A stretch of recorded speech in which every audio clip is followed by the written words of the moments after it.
Good morning. Thank you very much, Joanne, and thank you also for organizing this absolutely timely event. Just a month before having to submit the National Resilience and Recovery Plan. I think this is really great. And also thank to Alvaro for introducing many of the things that related to the problem with productivity. So I will be able to skip some of those in my introductory remark, although I hope we will be able to also to talk a bit more about SOEs, because I think the situation in Croatia is really quite different, very granular, that we have to look at. So let me say a few things first of all. Indeed, we do see that the model of Croatia is really not only growth is a problem, but resilience, as many of our speakers have also mentioned in the previous panel, right?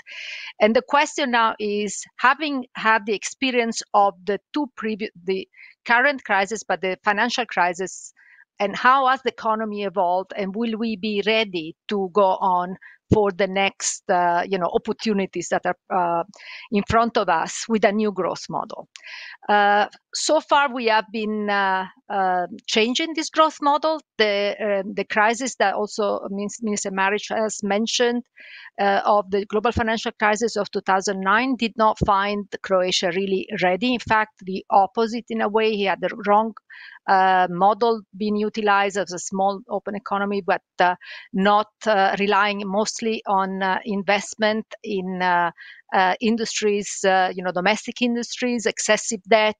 And this really created enormous problem when the financial crisis came. And, it took 10 years, as we heard, for Croatia to recover to pre-2009 2009 growth level.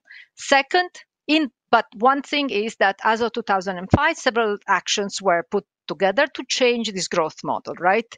So we had a very important growth of the private sector investment, increase of FDI, and I think the fact that Croatia showed a downward trend on reliance on debt restructuring, very strong fiscal adjustment. The country has been running fiscal surplus, really changed the perception of Croatia. Which, together with the fact that it entered the EU and shows some stability and flexibility, including some reforms that were important and that we saw, though not maybe enough, in the labor market, in the product market. Some restrictions were removed. This really allowed, a real change and solid growth path. But of course, as we heard also from our colleagues from OECD, this wasn't enough.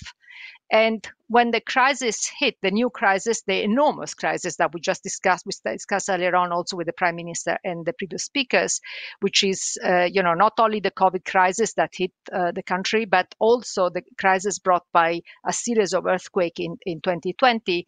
What we did find is that while the economic model had changed towards a much more sustainable model, still the country was found itself not to be resilient enough, right?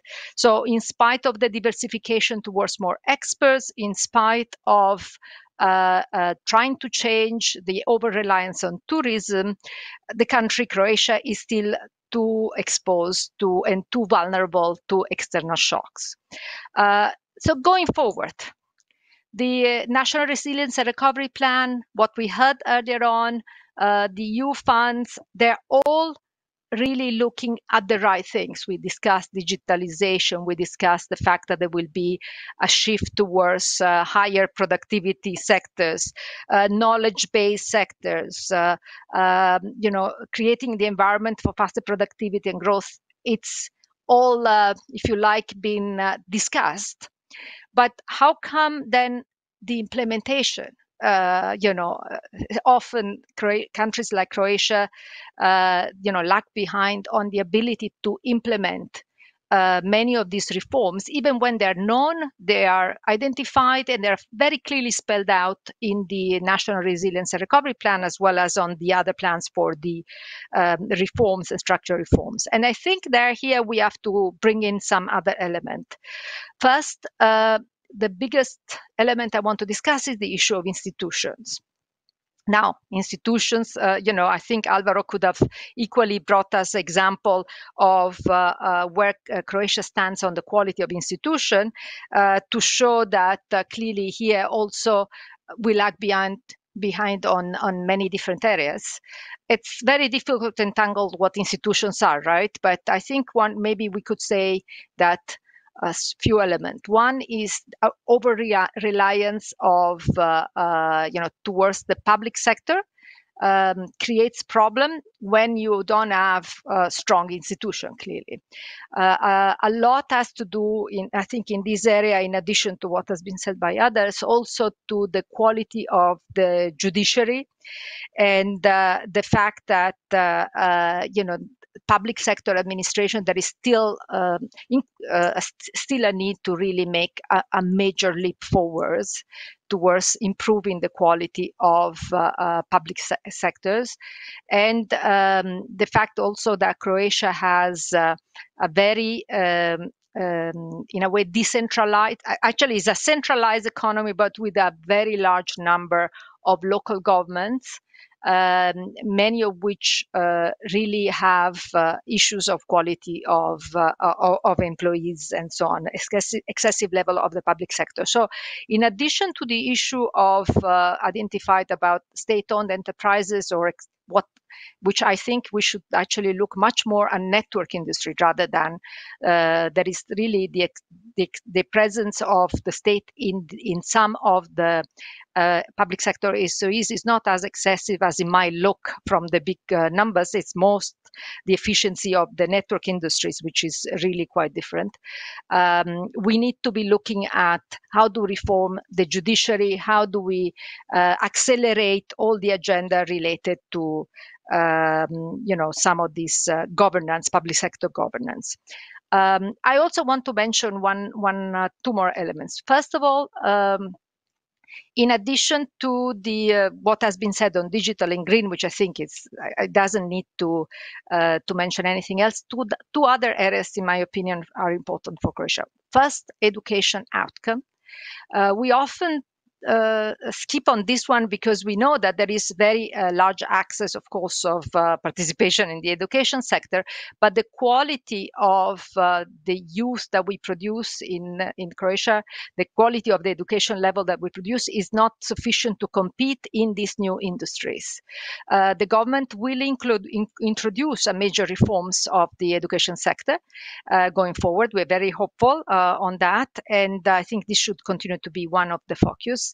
And then the other element I want to also mention is that even though we are talking now only about growth and productivity, is raising growth by itself and the growth potential is not enough if this growth is not inclusive.